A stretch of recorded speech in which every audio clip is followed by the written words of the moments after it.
Está muy bueno. Vamos. Mm, Encontré el tablero que decía de 4 generadores alimentados en un tablero seccional general, pero no está el último, el definitivo, no sé qué lo dice, el que se ejecutó realmente. Bueno, el desarrollo de ese tablero tuvo varios pasos de prueba y error, digamos. Se hizo este es el proyecto inicial, tenía 1, 2, 3, 4, 5, 6, 7 módulos. Esta es la alimentación de los generadores, que venían con cuádruple eterna, creo que 240 milímetros, y había que generar un sistema de barra para poder poner 4 cables por cada salida. En este caso, una barra que está hacia el fondo del tablero eléctrico, conectado a un borne tipo T. Esto que ven en función acá es un borne tipo T, accesorio de las líneas Schneider, de la línea NSX de Schneider, interruptores automáticos. Este interruptor automático de 630 amperes.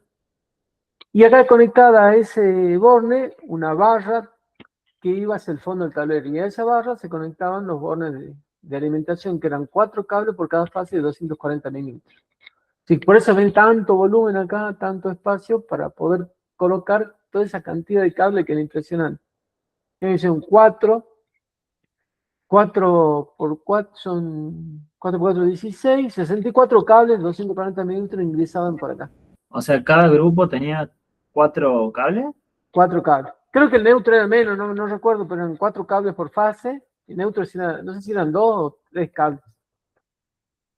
Toda la carga era en trifásica, toda carga equilibrada, se porca carga monofásica. Entonces, los interruptores tenían protección del neutro, pero con selección al 50% de la corriente nominal.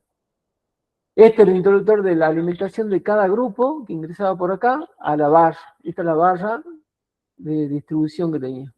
Acá estaba el módulo, este era de medición, acá están los transformadores de intensidad. Esta es la primera etapa, ¿no?, del proceso, cuando fuimos dimensionando los gabinetes, qué dimensiones hacían falta.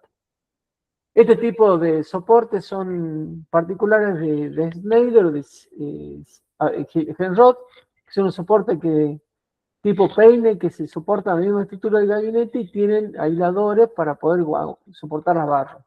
Hay un corte de esos soportes tipo peine, esta pieza que está acá.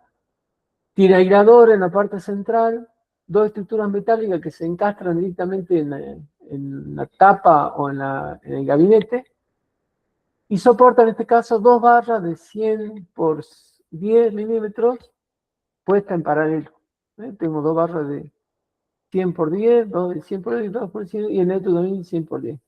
Y así se conectaban los cables de salida de cada interruptor. Esto continuaba en otro módulo, y de estos módulos se alimentaban cada uno de los interruptores. Acá se hizo una primera presentación, y nos dimos cuenta que había mucho cable, que había que buscar otra solución más práctica. De hecho, la conseguimos al final usando un peine tetrapolar para 4 interruptores automáticos de Schneider hasta 630 amperes. Estas son las borneras frontera, son bornes tipo Soloda, ZCT de 150 amperes, con 4 bornes por cada salida, por cada interruptor. Estos son todos interruptores compactos que eran de 40 amperes hasta 250 amperes en distintos tamaños. Si bien están todos de un solo tamaño, pero había distintos tamaños. Y circuitos terminados, líneas seccionales de tableros de mantenimiento que estaban acá abajo.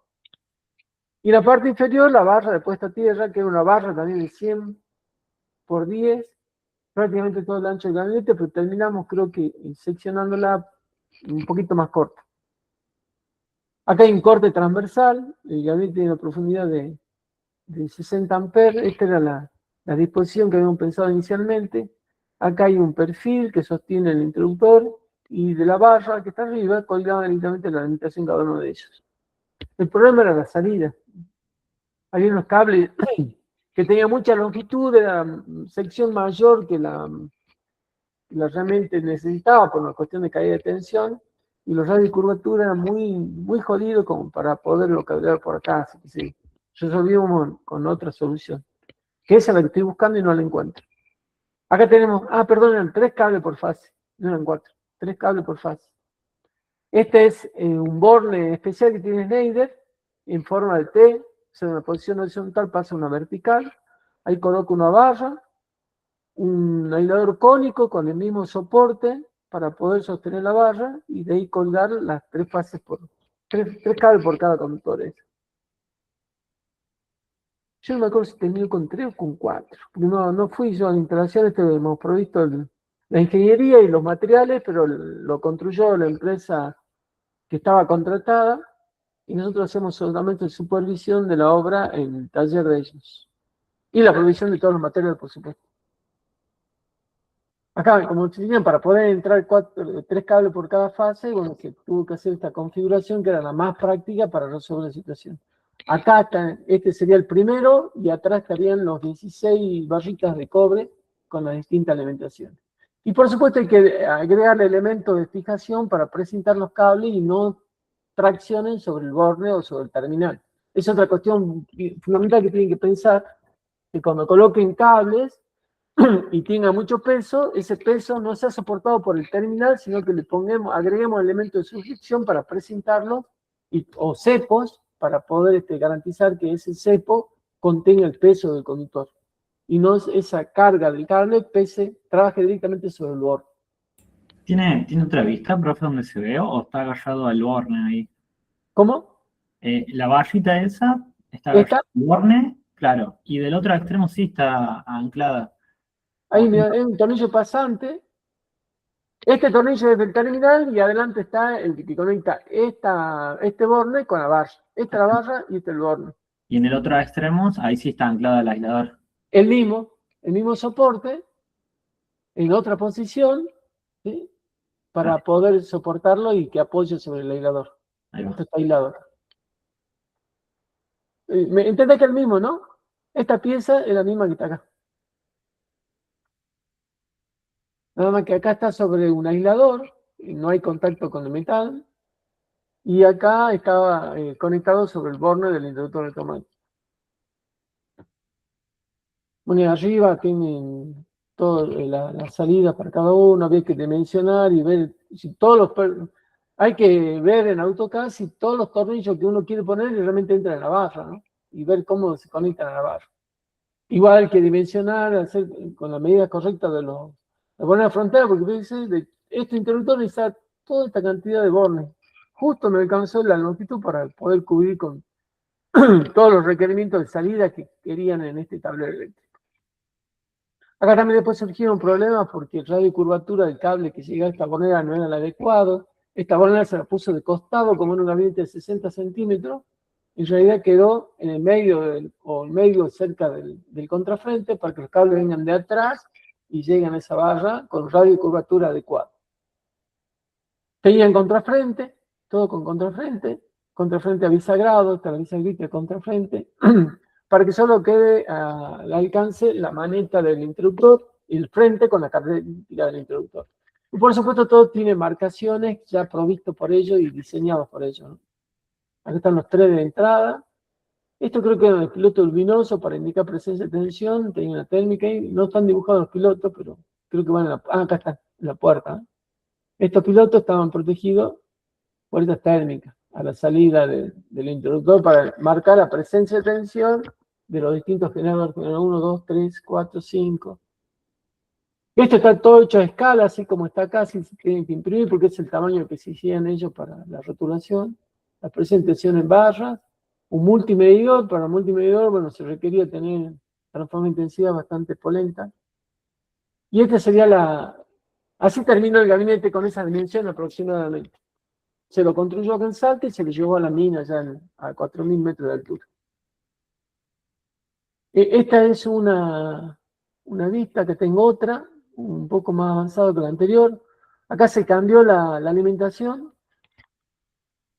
Se pusieron los interruptores en cuenta de hacerlo vertical en horizontal. El sistema de cometida es la misma, o sea, con barrita, conectado de la misma forma, creo que están ahí. Estas son las barras verticales. Estas barras que están acá serían estas que se ven acá. ¿Sí? Y había una distribución por la parte inferior y otra por la parte, solamente inferior. De acá tomaba alimentación por abajo, venía por boca abajo y subía a esta tipo montante, digamos, y esa montante alimentaba la interruptora derecha y la interruptora de la izquierda. Tampoco fue el resultado final. El resultado final fue el gabinete más angosto, que tenían 4 interruptores, con un peine tetrapolar en la parte superior. Ese no lo puedo encontrar, ese plano, que ha sido aprobado ya directamente por ellos. Pero tengo...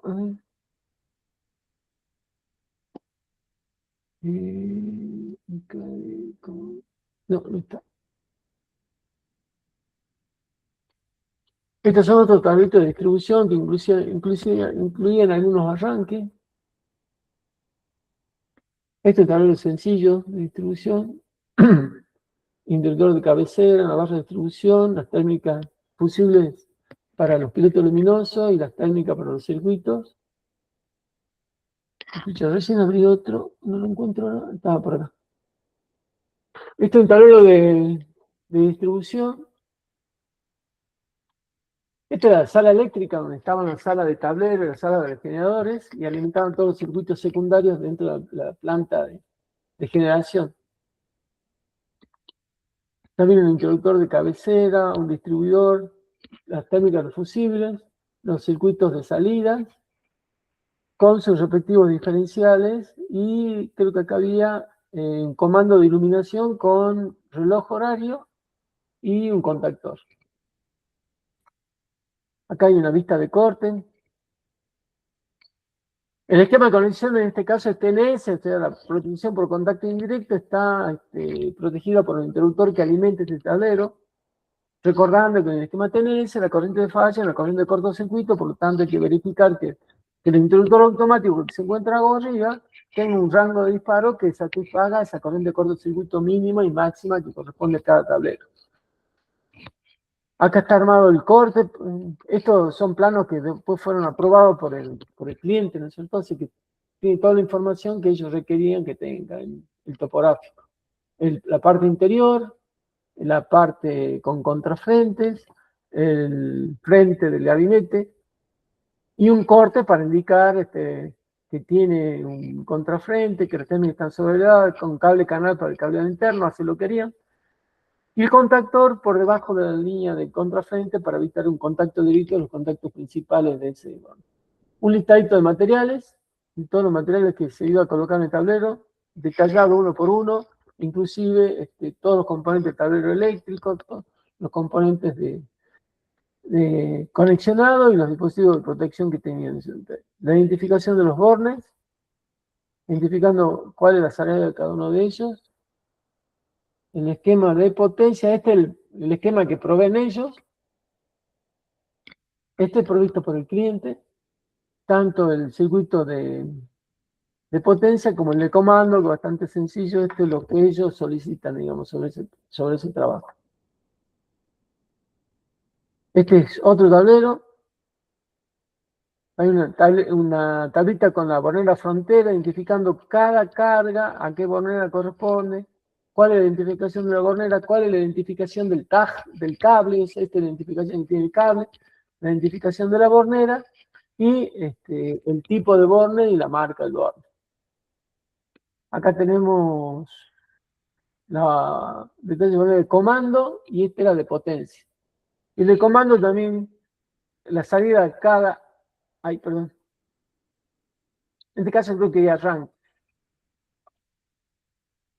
Cada carga, acá está el destino de cada carga, el tag, identificación del cable. Esta marquita la que tiene el cable cuando entra el tablero es la que llega a la carga, para poder identificar y conocer el mantenimiento cercanamente. Y la codificación la entregan ellos. Por lo general son 3 grupos de 3 dígitos cada uno. Uno es del proyecto, otro es del destino y el último es de la cantidad o del orden del circuito, por ejemplo. Esa es la identificación que proveen ellos.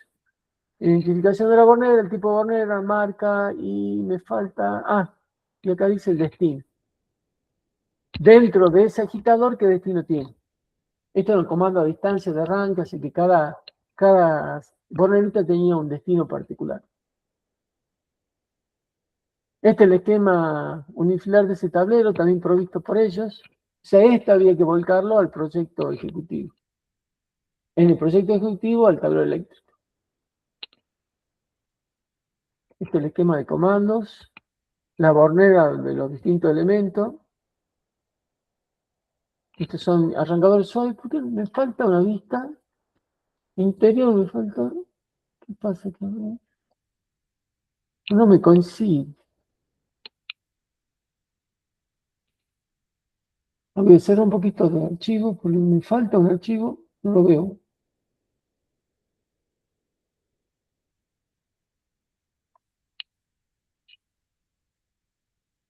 Ah, no, yo pensaba que tenía módulo de arranque, que no son. Esta es una fuente de alimentación para señales. Esta es una salida motor. Y acá tengo otra fuente de alimentación, dos salidas de motor y un transformador. Nada más.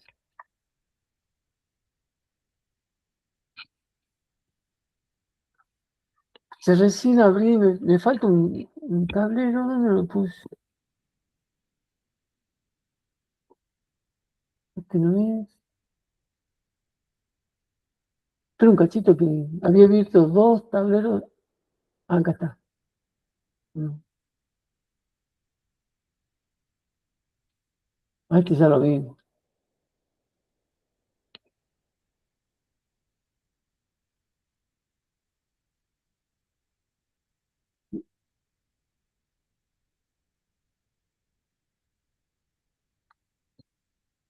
Esto ya lo vimos. Voy a cerrar.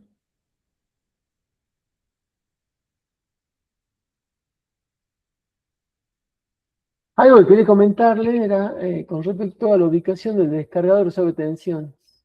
Acá no lo veo, no está. Lo que hay que tratar es que el descargador sobre tensiones siempre esté en la proximidad de la entrada de la alimentación. Acá en este caso la alimentación va por la parte superior, el de red del grupo, la salida iba a esta barra, y lo ideal es que el descargador esté por esta ubicación, en lo más próximo a la barra, antes que los cables salgan a distribuirse las distintas cargas, de tal forma que cuando ingrese la sobretensión pase por ese descargador y descarga a tierra.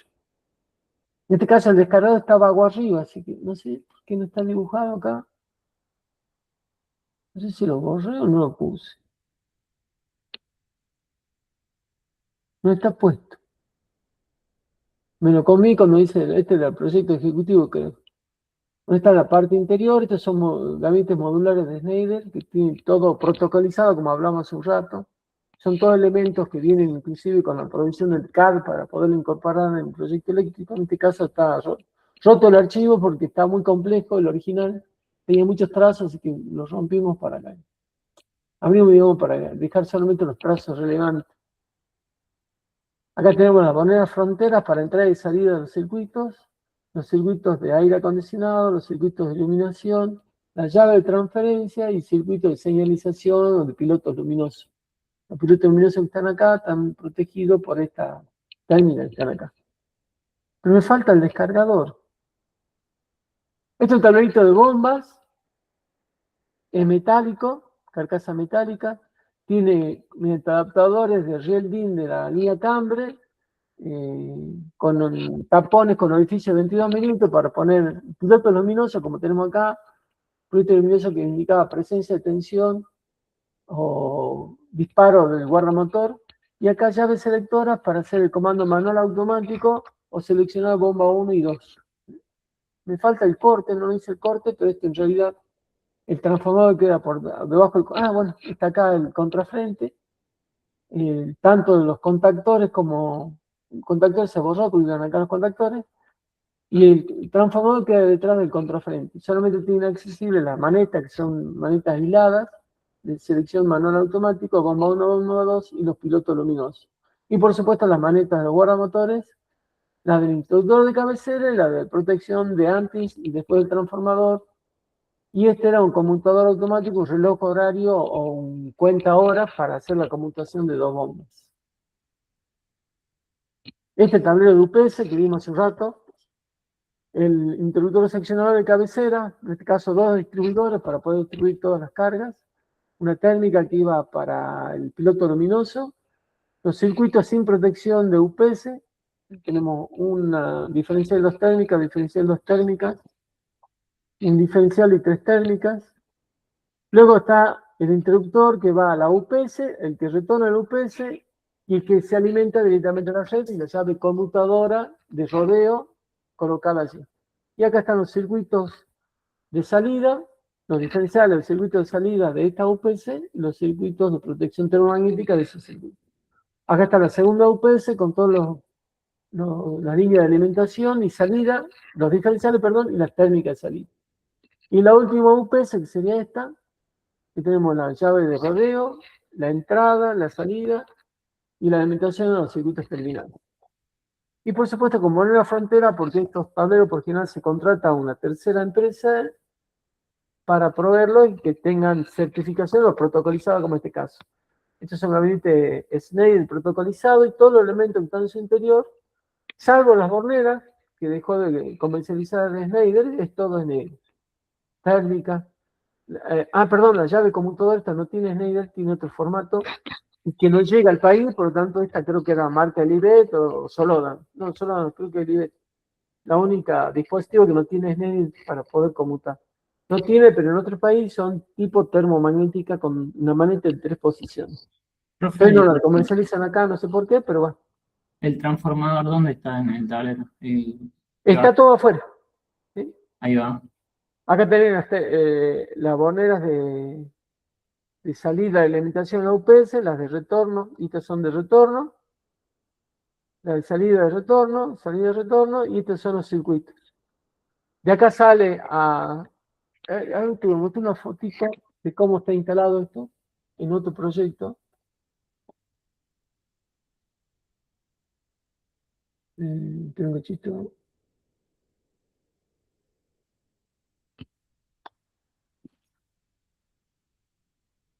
Es importante también hacer el proyecto de la ubicación del tablero y cómo se va a canalizar, ¿no? Porque es importante para ver dónde colocamos la bornera frontera, según el lugar donde se vaya a instalar. Se puede colocar a la derecha, a la izquierda, a la parte superior, a la parte inferior, depende cómo sea la disposición definitiva de ese tablero eléctrico. Acá hay un ejemplo de cómo se ha resuelto. Y es claro, bueno, que juega mucho el ingenio de cada uno, digamos. A veces encontramos solución, otras veces no. Hoy no está el esquema unifilar.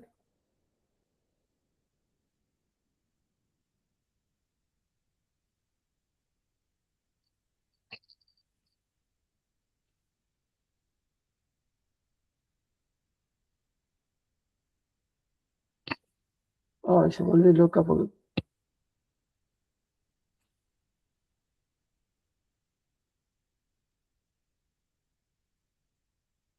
me cerró un poco de archivo, porque si no pone pesada, ¿no? Antes no UPS. ¿De qué no? De la ubicación, ¿no? Está lo primero de acá.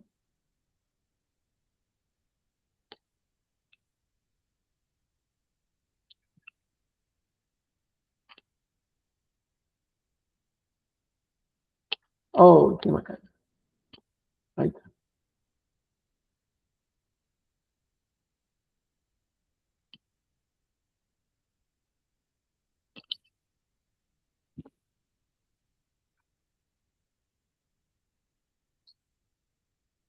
Ese tablero que vimos está ubicado acá. Este es el tablero seccional general y el tablero de UPS está acá a la izquierda, de vista de frente a la derecha. Espero que vea en otra vista que en detalle. Esto es lo que yo le comentaba, de dibujar. Bueno, esto es un esquema, ya en el proyecto eléctrico, estaba confundiendo con el curso de mañana. Eso de indicar los detalles constructivos para que esté resuelto en el proyecto cómo se instalan las bandejas portacables en los tableros eléctricos, cómo ingreso de la bandeja al tablero eléctrico.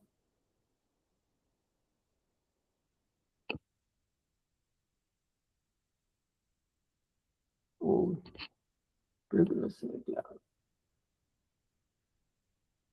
Abrir mismo. ¿Qué pasó? Uno de iluminación y otro de toma corriente. Tengo que cerrar esto.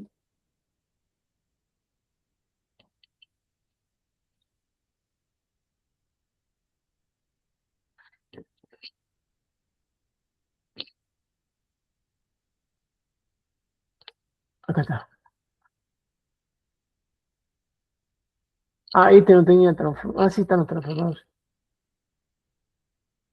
Esta es la sala de tableros. Acá está el tablero seccional general con la llave de transferencia. Por acá ingresan toda la entrada y salida. Y el de UPS está a la par. Tiene la salida por la lateral del gabinete porque en la parte superior no alcanzaba el espacio disponible para colocar todos los terminales, todos los prensacables, por lo tanto salían todos por el costado.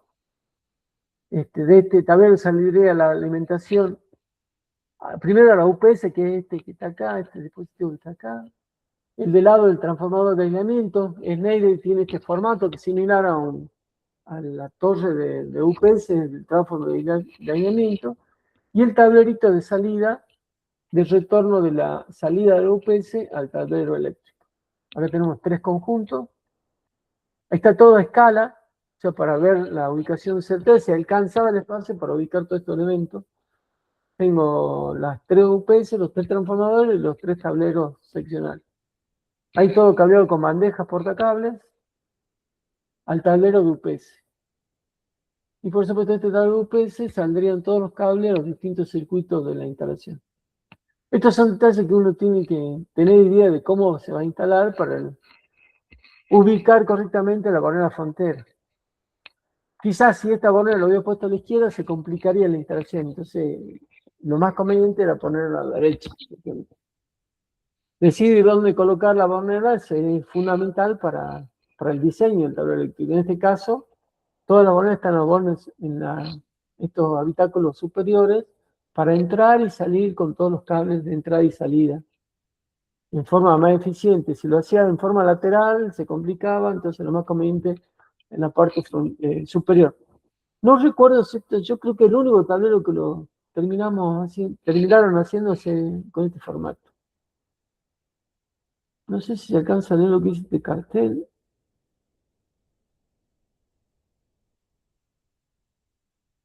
No está claro. No está grabado con buena definición, pero la lectura de esto indica a qué tipo de usuario puede acceder al tablero y qué cuidado tiene que tener al momento de la apertura. El cartel de identificación con la característica, y bueno, todos los carteles están mal hechos en la escala del trazo para el PDF, por eso está así.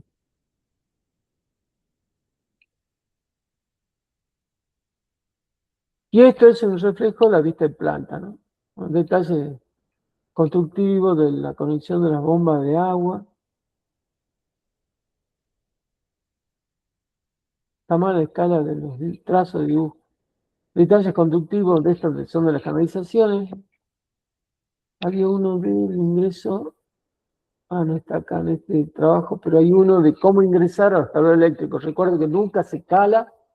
En el caso de acceder con una bandeja portacable, con los cables de alimentación o de salida de circuito, no se debe calar el gabinete del ancho de la bandeja, sino que la bandeja termina unos centímetros más arriba, un centímetro más arriba del gabinete, y se ingresa mediante algún elemento pasacable. Lo tradicional es usar prensacable. El problema es que ocupa mucho espacio. Algunos fabricantes proveen una placa con no perforada, sino con unos chupetes de silicona, que de tal forma uno cortando esos chupetes puede cambiar el diámetro de ingreso y salida de cables. Lo importante es que no ingrese polvo, no ingrese bichos, y ni un objeto dentro del tablero por ese orificio donde están ingresando o egresando los cables.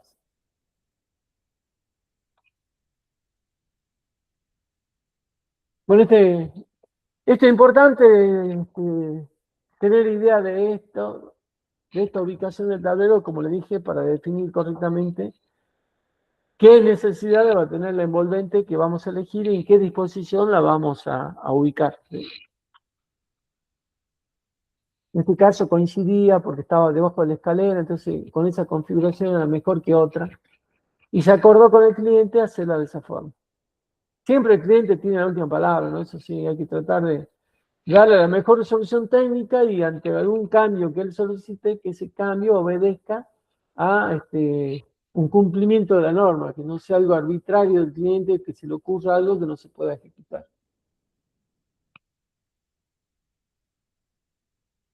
Y muchas veces este tipo de detalle es requerido en el proyecto eléctrico, o sea, los revisores eléctricos en el Copaipa, muchas veces piden todos los detalles de conexiones particulares, como esta, por ejemplo, la salida de bandeja a una caja que deriva a un caño, de un solo circuito, de un circuito que sale y se divide en dos, o de un circuito pasante que atraviesa, que sale de la bandeja para alimentar circuitos de, por ejemplo, es clásico este tipo de conexiones en circuitos de iluminación que se cablean en bandejas portacables.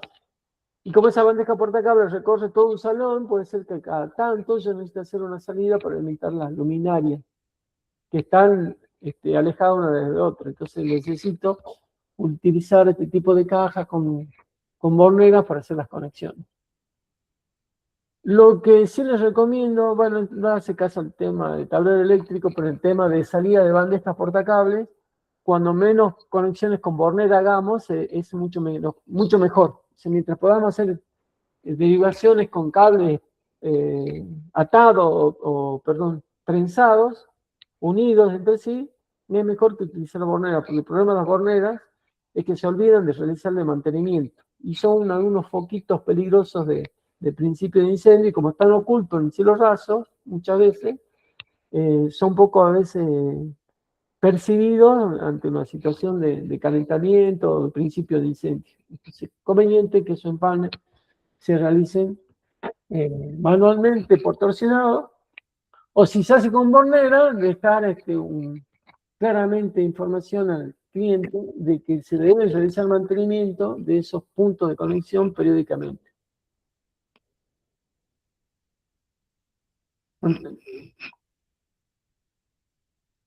Hablar de canalización es otro tema bastante importante porque tenemos que considerar muchas cuestiones que hace a la corriente admisible de los conductores, porque recuerden que las protecciones que nosotros pongamos están de acuerdo a la corriente admisible de los cables. Y la corriente admisible de los cables están de acuerdo a la canalización que se emplee y el método que se utilice para canalizarlo. Y también depende de la cantidad de cable que acompañen a esa cantidad de cable, por ejemplo, en bandejas portacables. Eso significa ajustar la corriente admisible, ajustar el calibre de protección adecuadamente para garantizar que el cable esté protegido ante la situación de máxima carga. Quizás no ocurra periódicamente, pero en alguna ocasión puede ocurrir y en esa ocasión la técnica tiene que garantizar la protección de los cables. Eso es lo importante tener en cuenta, que la corriente admisible bien definida en el cable garantiza que las protecciones sean bien elegidas en el tablero eléctrico que nosotros preparamos para un cliente. Si solamente lo encargamos de hacer tablero eléctrico, bueno, se hará cargo de esa responsabilidad el cliente o el que esté realizando la canalización eléctrica, porque si somos encargados de la canalización eléctrica y el tablero eléctrico, están directamente relacionados con otros. O sea, yo cuando realizo la canalización y el tablero eléctrico, tengo que hacerlo compatible con la corriente admisible que corresponda según la canalización que elija. Eso hay que analizar bien las planillas de cargas, sacarse todas las dudas y realizar correctamente los cálculos y verificar la caída de tensión, la corriente admisible, que sea la correcta para cada tramo o para cada circuito en particular. Recordemos que la corriente admisible final de un circuito que transcurre varios métodos. En este caso estamos viendo bandejas portacable que salen del tablero y en algún momento ese cable que va por bandeja pasa a cablearse por un caño para que llegue a una boca de iluminación. Ahí tengo una transición de un cable en bandeja y otro cable en caño. La corriente admisible en el cable en la bandeja va a ser 1 y la corriente admisible del cable en el caño va a ser otro. ¿Cuál elijo para elegir la protección? El más desfavorable de los dos, la corriente más admisible y más baja. Puede ser el del tramo del caño, puede ser el tramo en bandeja. Depende del ancho de la bandeja y cuántos cables acompañen ese cable. Porque hay ajustes de corriente admisible que son que el valor más crítico es de aproximadamente el 70% de la corriente nominal. Perdón, y se desperdicia en la bandeja portacable con mano del cable casi el 30% de la corriente admisible original del cable si fuera uno solo en la bandeja. Entonces hay que considerar esas situaciones de determinar correctamente la corriente admisible para que la protección que nosotros instalemos sea la correcta. Con respecto a la ubicación de los tableros en la instalación eléctrica, es el lugar más práctico. Si el arquitecto ha definido un lugar para tableros, nos tendremos que adecuar ese lugar de tablero, pero si somos nosotros los que elegimos la ubicación del tablero, tenemos que elegir el centro de carga de la instalación eléctrica. El centro de carga es el punto equidistante de toda la carga en proporción al valor de esa carga. Hay que realizar un cálculo geométrico para definir cuál es el centro de carga de una instalación eléctrica. Tomar las cargas principales, concentradas en un punto, ver la equidistancia que hay de esa carga proporcional a la altura, a la distancia a un centro, y de ese centro que sea el más conveniente para la ubicación, el centro ese de carga. De allí, con eso optimizo la sección de los cables y la longitud del cable.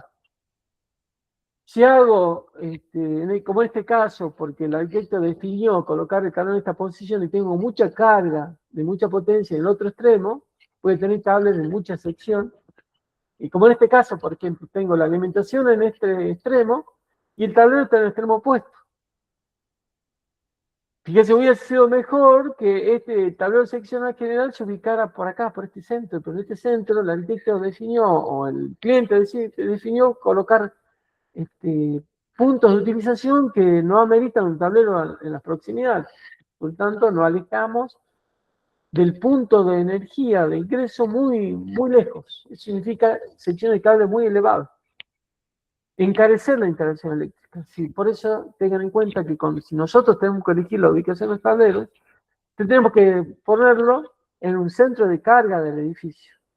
De tal forma de que el cable de alimentación sea el óptimo, la cable de salida a cada carga sea la mínima posible. Eso forma parte de un proyecto eléctrico, no parte del curso de tableros, pero en el proyecto eléctrico, ahora que estamos en la nave industrial, debemos de ubicar el tablero físicamente donde sea conveniente más y donde convendría, analizando el centro de carga de esa instalación eléctrica. Así que el que hace proyecto eléctrico, vamos a ver cómo calcular el centro de carga para definir la ubicación más conveniente del tablero. Si no podemos en ese lugar, bueno, lo desplazaremos a un lugar próximo para que ese centro de carga se siga manteniendo más o menos equidistante de todas las cargas. ¿Alguna preguntita? ¿Alguna consulta? ¿Algo que quieran ver, repasar? Sí, profe. Cuando vimos el unifilar que tenía el trafito de seguridad que alimentaba la UPS, me fijé el tablero que vimos no sé si se acuerda, el de las bombas. Sí. Bueno, en ese teníamos dibujado que la masa del transformador de seguridad estaba puesta a tierra. Sí. Pero en este que alimentaba la UPS, la masa del trafo no estaba puesta a tierra. ¿Eso es por algo o cuál sería el criterio? ¿Del trafo de aislación? Sí. No está esquematizado, pero internamente tiene la conexión. Es en una carcasa que internamente tiene la conexión de la pantalla entre dos bobinados a tierra. No está hecho en el dibujo. Porque es una interacción interna. En realidad esos transformadores que ya vienen armados de fábrica, tienen esa conexión ya incorporada dentro. O sea, yo no lo tengo que especificar porque ya tiene. Igual que la UPS internamente, no la especifico porque si internamente la tienen, yo no sé cómo la tienen. Pues que la tiene. Perfecto. ¿Entendés? Yo solamente tengo el borne de conexión externo para poner una tierra. Claro, pero en en el dibujo Ah, del automatismo de las bombas, estaba como dibujada la conexión a tierra, y en este sí, que vimos que no, alimentaba el UPS no, por sí, eso. tendría que haberla puesto. Se obviaba nada más porque como es algo interno, no hay certeza de cómo está hecho, salvo que tuviéramos el catálogo del equipo. Claro, Pero eso no voy a poner. Bueno, no está mal que lo hagamos para indicar que ese transformador es de aislación, pero como ella es un transformador de aislación, intrínsecamente ya lo tiene, por eso no se lo dibujó, ¿no? Pero bueno, sería bueno dibujar. De hecho,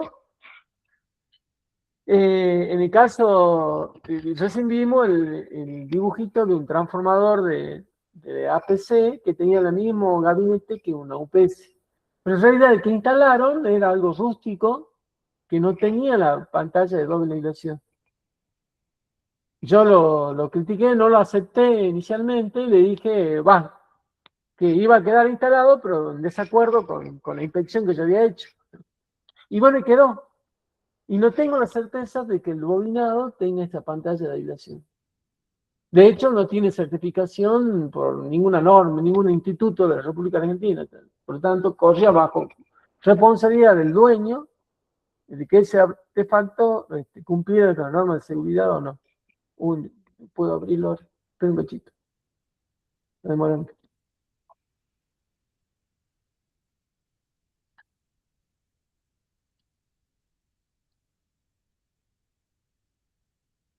Sí, acá hay una barrita, esta que está acá, porque tiene un cable de esta marca que lo ves acá, ¿no? Simbolito. sí, sí, Tiene el conductor de línea, el conductor de neutro y el mismo cable contiene el cable de tierra. ¿Por qué? Porque toda la conexión es interna y esto es internamente tiene conectado a la pantalla esa, a esa tierra, pero internamente. No la tengo que hacer yo externamente, a eso me refería. En cambio, el transformador que vimos para bombas de agua, viene un tornillito en el transformador que son de buena marca, por lo general ninguno trae, que son truchos. Los que sí tienen certificado tienen un bornecito de tierra, lo que uno tiene que conectarlo, por eso está en el esquema unifilar, la conexión a esa tierra. Acá es interno, ¿entendés? Fíjate que acá abajo no sale cable de tierra, no está dibujado adentro, sino que es un cable que ingresa a la caja del transformador de intensidad. perfecto. Porque es un cable tripolar que incorpora dentro de su vaina los 3 polos. Y es una ficha que ya viene prefabricada de Schneider o del fabricante, que enchufa en la salida de la UPS y se conecta al transformador. Lo importante es que estos dos cables tienen el mismo potencial, ¿no? La tierra que ingresa por acá y la que sale, el mismo potencial porque están unidos. Acá en la barra están unidos en el mismo lugar. ¿No? Acá faltaría un cable. Bueno, no se ha dibujado, pero acá tendría que estar el otro cable de que está. Ah, acá está, ¿ves? No. Acá falta el otro cable, que son dos. Uno que baja la UPS y otro que sube. Y acá, ¿qué pasa? Hay algo particular también en la UPS, que no me sabía explicar por qué. Una UPS de 6 kA me entrega 27 amperes en la salida, pero pide que la alimentación tenga una protección de 50 amperes, por ejemplo. Como tiene una protección de 50 amperes, se supone que la corriente que insume la UPS, supuestamente para cargar la batería en una carga rápida, en caso de que se gaste la batería durante el uso y tenga que reponer carga, tiene un cargado de batería que requiere mucha corriente, por lo tanto la corriente de alimentación en caso de carga de batería es casi 50 amperes, bueno, 47 amperes creo. Entonces requiere una técnica de 50 amperes, pero en la salida no me da más de 27 amperes. 27 de ellos, ¿cuánto era? 7,7 creo que era.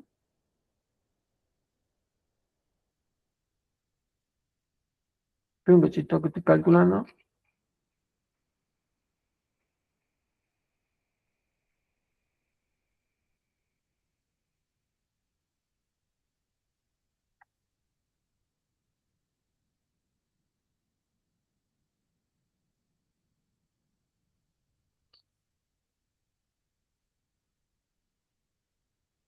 27 amperes tiene la salida de la UPS, pero la entrada tiene una protección de 50 amperes, por lo tanto, por eso el cable es mayor que el cable de salida, y los bornes de entrada es mayor que el borne de salida. No sé si han visto en la bornera frontera, tenía borne de 16 amperes, de 16 milímetros, y en el retorno de la UPS tenía bornera de 6 milímetros. Con 6 cubro los 27,7 amperes de capacidad de corriente del cable, y en cambio en la entrada necesita un cable de 16 milímetros, por eso esta es una carga monofásica. Con respecto a las trifásicas trimono, algunas UPS que son trifásicas monofásicas, o sea, tengo una alimentación trifásica y una salida monofásica, también necesito una térmica de 50 amperes. Si bien la corriente es mucho menor, pero en el caso de que si caigan dos fases, me quede una sola fase funcionando, esa fase va a requerir el máximo de corriente, que son más o menos la máxima carga de la batería de 47 amperes. Inclusive hay muchas trifásicas, entradas trifásicas, que puedo puentear la entrada y puentear y colocar una sola fase más neutro para hacer la alimentación a la UPS. Siempre recuerde que la UPS es un oscilador que convierte la alterna en continua, y luego, un inversor, mejor dicho, convierte la alterna de alimentación en continua internamente, y de esa continuamente un oscilador genera una onda cuadrática que conforma una onda senoidal casi perfecta. Así que eso también tengan presente, que siempre pidan información, o fíjense en la ficha de información de la UPS, cuál es la termomagnética que requiere en el cable de alimentación, y en base a eso dimensionan el cable de alimentación. Yo nunca pude medir a plena carga cuánto consume, pero supuestamente pide ese nivel de corriente porque en algún momento llega un pico de corriente más alto de la salida. Tengan cuidado con este transformador, debe ser de doble aislación, tener la pantalla entre los bobinados, y bueno, en el caso de este modelo TRA3 es de APC, marca APC de Schneider. Y ese formato es una carcasa que tiene la entrada de 3 polos, o sea, polo, neutro y tierra, y la salida tiene una salida monofásica. Supuesto aislado, el secundario del primario. Y tomo yo la decisión de uno de los bornes conectarlo a tierra. Esto suena raro, ¿no? Pero así funciona. Bueno, no sé si han visto vos, Augusto, has estudiado el libro 4, el 3, ¿no? ¿Lo leíste? Ah, sí, esa es la parte, vio que habla de cuando hay varias fuentes Ah, simultáneas, y sí. que dice que, bueno, para evitar las corrientes entre los neutros y eso, como que conectar una. Eh, Era eso lo que yo le consultaba al principio. Y hay uno, a ver si lo tengo acá, hay un apuntecito que habla sobre conexiones de, no sé si generadores UPS trifásicas. Ahí tengo un cachito, voy a ver si lo tengo guardado en la carpeta de servicio. Tiene un anexo que sacó la EA. Qué interesante saberlo, conocerlo, y con el toque trabajar con ese tipo de interacciones. Eso tengo acá.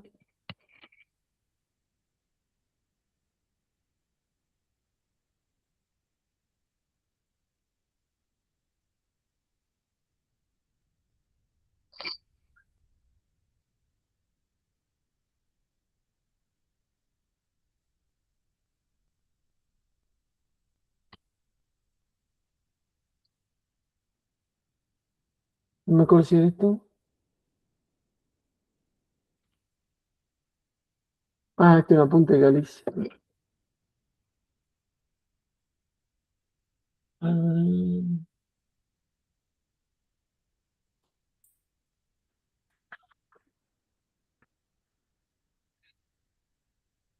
¿Cómo lo guardé? Carajo, no me acuerdo. ¿De qué es, profe? Las conexiones, no me acuerdo si eran generadores o UPS. Las consideraciones que hay que tener con el corte de neutro. Había una norma que era la 95.511. No sé No, pero si eso es. sacaron como un comentario Ah, ahí va. que están ahí, ¿eh? Ahí, está acá.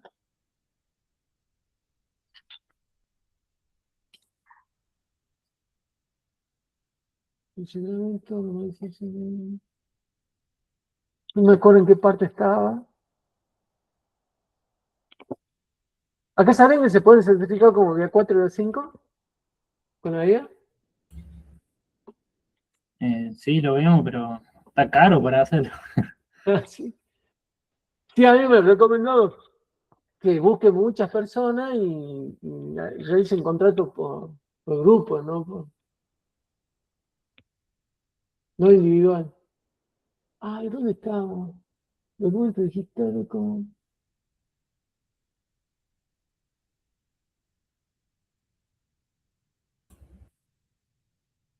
¿Dónde está la corrigienda? Acá está, adenda. Acá creo que está.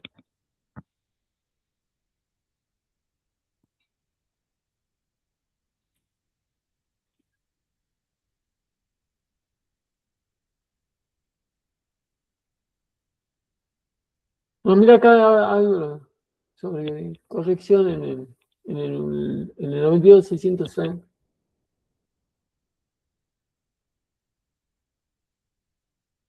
Ah, che, ¿dónde está? ¿Dónde está acá tampoco? Textualidad de cómo.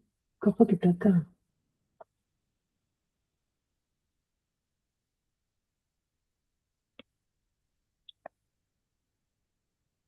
Numeración de cuestiones públicas, consultas técnicas. ¿Qué discusiones técnicas? No me acuerdo, che.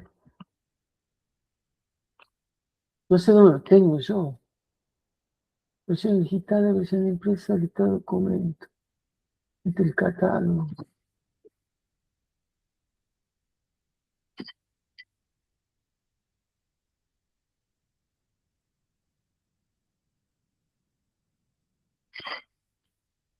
No, no está.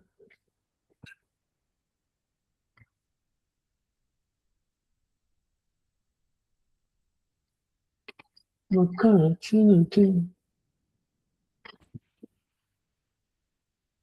¿La conociste la resolución? 3078.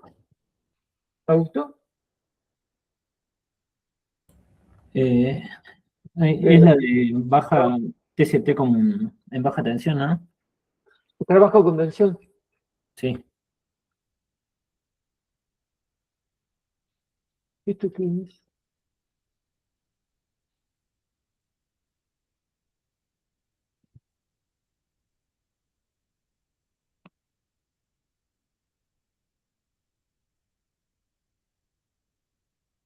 Ahí está. Interpretación del cláusula EA. Esquema de resolución para transferencia entre fuentes de suministro cuando involucra, entre otros, sistemas de alimentación ininterrumpida UPS. Esto es lo que está prohibido. ¿Por qué se prohíbe la interconexión de dos unidades sin interrupción de neutro? Porque puede ocurrir un lazo de corriente acá, un bucle de corriente que es peligroso. Y ahí recomiendan este esquema de conexión.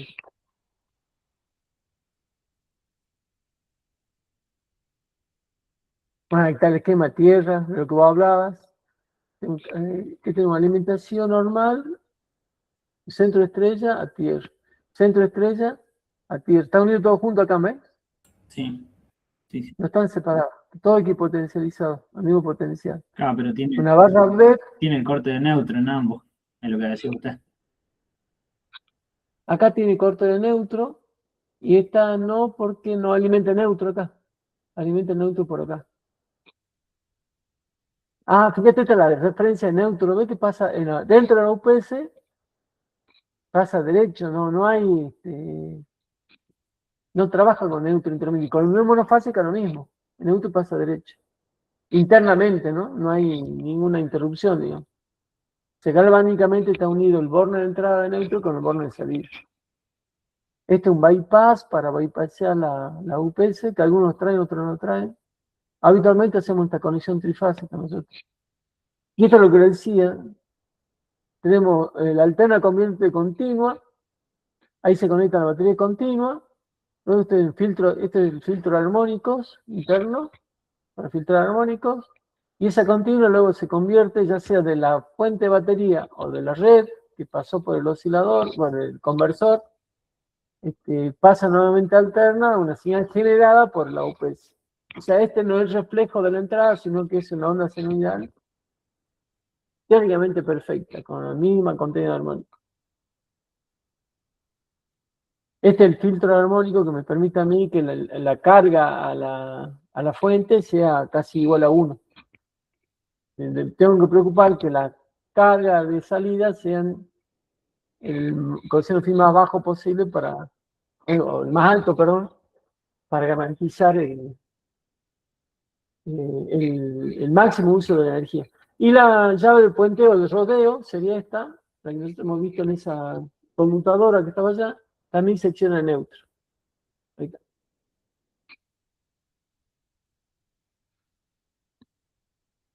Este tipo de carga hospitalaria, de cargas esenciales, no esenciales y esenciales. Tengo la alimentación de la red, cargas no esenciales en forma directa y las esenciales en forma indirecta. Esencial en condición directa y esencial bajo UPS. Típico de la instalación hospitalaria, ¿no? Dice acá la interconexión A y B son privativas de los fabricantes de UPS y pueden existir o no. ¿Cuál es? La A y la B. Claro, estos son los filtros armónicos y esto es la conexión de la conexión acá triple de la batería. ¿Y esto sabe qué es? Esto lila. La puesta de tierra funcional. Exacto. F. Color lila. Bueno, en realidad dice que es color rosado. Lo han hecho en mi honor, ¿viste? Para evitar conector de protección. Acá no sé por qué dibujaron. Esto de la carcasa. Y tiene el neutro puesto a la tierra funcional, ¿no? Eso no me di cuenta. Me acabo de dar cuenta. Que la tierra funcional está puesta al neutro. Está raro eso, ¿eh? Yo sí me doy cuenta, che. Pero es una conexión interna, ¿no? Si quiero un borne de FE, yo lo conecto acá. No sé qué pasa interno. Aparentemente lo colocan ahí al neutro. Y ahí termina siendo una conexión TNS. Pero es solamente, fíjate que cuando yo conecto la puenteo. Cuando puenteo, porque este es un puente, ya no pasa la alimentación por acá adentro, sino que pasa directamente a la salida. Y si acá hago esta conexión acá, estoy poniendo el neutro a tierra, estoy generando una salida en TNS. Yo no me he dado cuenta nunca de esa situación, che.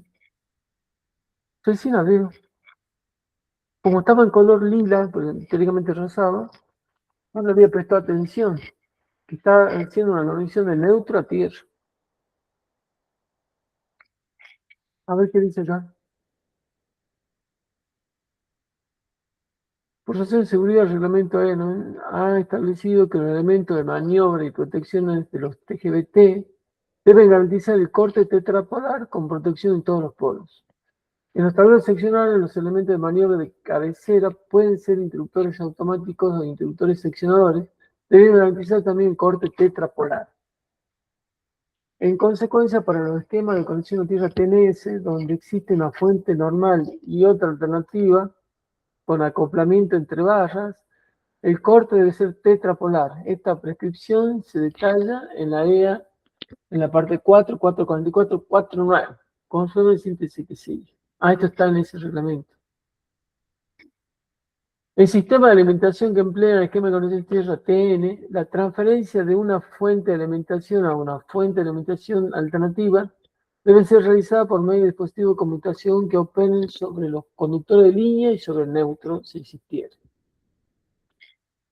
Un sistema de transferencia tripolar en una red trifásica tetrapolar, como se muestra en la figura siguiente, es inadecuado ya que causa la circulación de corrientes parásitas que generan campos electromagnéticos. Este circuito que queda abierto ahí, queda cerrado mejor, genera circulación de corriente. El corte tetrapolar podría provocar inconvenientes cuando agua abajo de los tableros se alimente una UPS trifásica. Donde el velo integrado entre la apertura del aparato de maniobra principal y el cierre alternativo con la UPS ondulando, puede elevarse la tensión entre el neutro y el conductor de protección, lo que se conoce comúnmente como neutro flotante, pudiendo esto no ser aceptable por el diseño de la UPS o perjudicar para las cargas de las personas que la operan. La EA permite este documento técnico para dar una solución posible a las problemáticas en esquema de conexión a tierra TNS, cubriendo de esta manera un amplio espectro de interacción en esta situación, por lo que usuarios, proyectistas e instaladores pueden optar por utilizar el siguiente esquema de solución cumpliendo la normativa vigente, además de las soluciones clásicas con transformadores preconectados o postconectados o el uso de PDU. No sé qué uso PDU.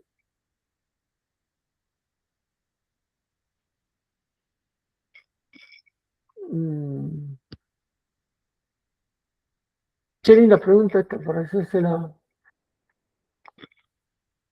Porque lo que no veo es que el neutro en ningún otro lugar esté conectado a tierra, solamente acá adentro. Acá en el generador supuestamente está conectado el neutro al centro de estrella. O sea, el TNS se genera acá. Y acá también, porque tengo el neutro puesto a tierra. O sea, si esta fuente es mía, el transformador es mío y este es mío, los dos tienen esquema TNS. ¿Así es, no es cierto? TNS tengo el neutro y la tierra unido al mismo punto. Acá tengo neutro al centro de estrella de la bobina, por lo tanto está puesto el neutro a tierra. Este esquema de este TNS. Y acá lo que hago es reforzar nada más que esa conexión. Sí. Y la salida sigue siendo TNS. No, creo que lo que hace justamente en el momento en que se hace la transferencia, te quedas como un instante sin referencia de neutro. Y eso es lo que está tratando de cubrir. La transferencia de las dos fuentes, sigo. Claro, cuando abro uno y cierro el otro, ahí como que en un instante me debería quedar sin neutro. Y con esto mantengo una interconexión constante. O el potencial de neutro siempre va a ser el potencial de la Tierra. Claro. Tanto en el esquema de allá arriba como en el esquema acá abajo. O sea, esto es solamente para aplicación TNS, no TT. Sí, ¿no? Sí. Buena pregunta. Y acá, a la salida, voy a tener este neutro puesto a tierra. Como ocurre acá, este neutro puesto a tierra. El neutro puesto a tierra. En la UPS voy a tener el neutro puesto a tierra. O sea, se mantiene el esquema TNS a la salida. Lo raro, esta alimentación trifásica acá y no tiene neutro. Eso me parece raro, que acá se desconecta el neutro, claro, cuando se abre esto, queda sin conexión de neutro teóricamente. Si no tuviera esto, no tendría referencia de tensión de neutro, estaría flotando. Entonces poniéndolo acá, literalmente lo pongo al mismo potencial de la Tierra, al mismo potencial que este neutro de acá.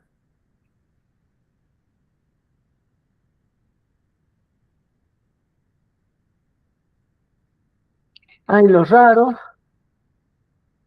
es que el neutro se genera acá, ¿no? Acá adentro.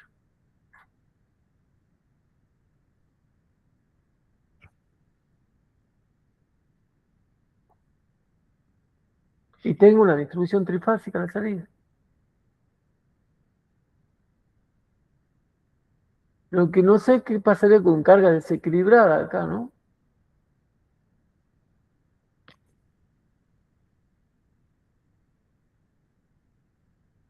Mm.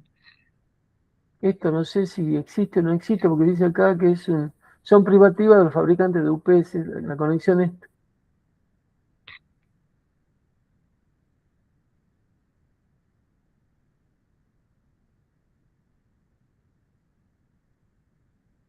Tengo dudas que lo voy a consultar a la EH.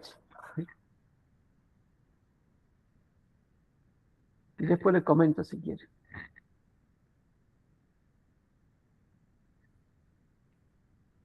¿Alguna otra consulta? Ya terminamos hoy.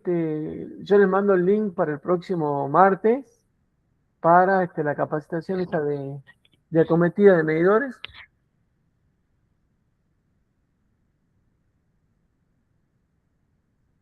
¿Alguna consulta, alguna duda, algún requerimiento que tengan?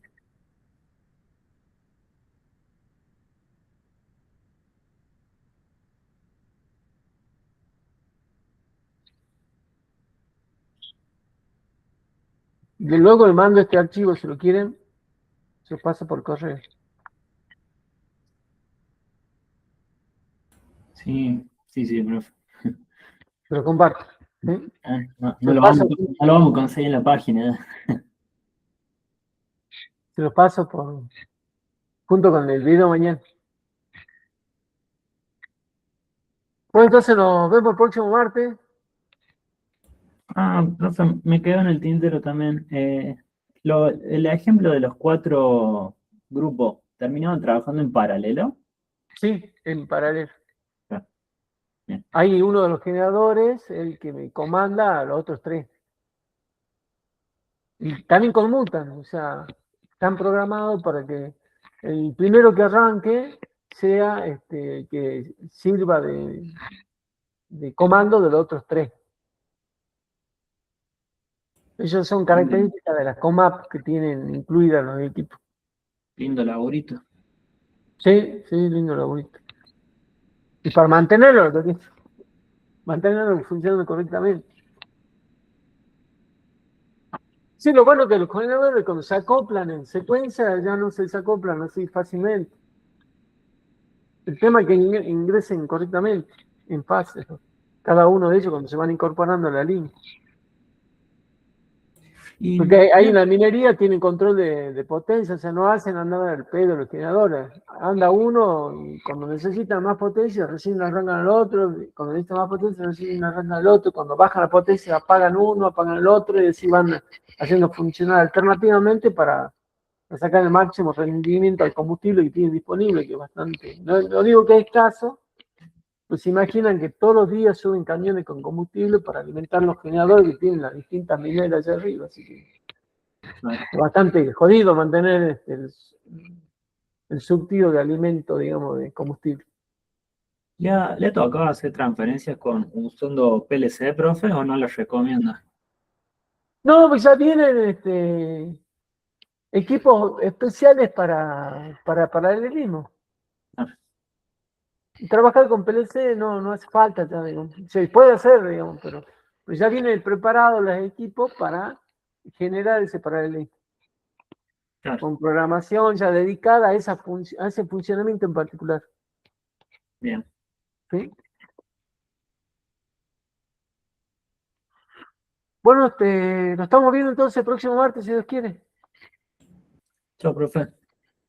¿Sí? Tengan buen fin de semana.